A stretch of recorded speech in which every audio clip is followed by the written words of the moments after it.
दोस्तों बता दें कि आज का अपडेट में दोस्तों देख सकते हैं कि आकांक्षा दुबे की मां मीडिया के सामने बोलते नज़र आ रही है दोस्तों कि मैं खुश हूं कि और मैं आभार व्यक्त करना चाहता हूं यूपी पुलिस और प्रशासन का जो आरोपी को पकड़कर जेल में बंद कर दिए। तो दोस्तों बता दें कि समर सिंह गिरफ्तार हो गए हैं। गाज़ियाबाद पुलिस उनको गिरफ्तार करके रिमांड पर ले गया और पूछताछ दोस्तों जारी है। और खुश गुजार करते हुए दोस्तों आकांक्षा दुबे की मां प्रशासन को तारीफ़ करते हुए आभार व्यक्त करते हुए दोस्तों काफ़ी कुछ बोलते मीडिया के सामने नज़र आए हैं।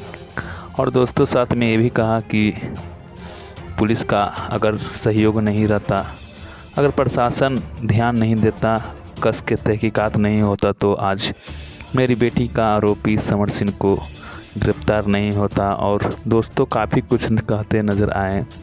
वही बात करना दोस्तों अपडेट की, तो अभी समर सिंह को हिरासत में ले लिया है गाज़ियाबाद की पुलिस और पूछताछ के लिए फिर वाराणसी भी जाने वाले हैं दोस्तों। और रिमांड पर पूछताछ जारी है समर सिंह को दोस्तों बात करने।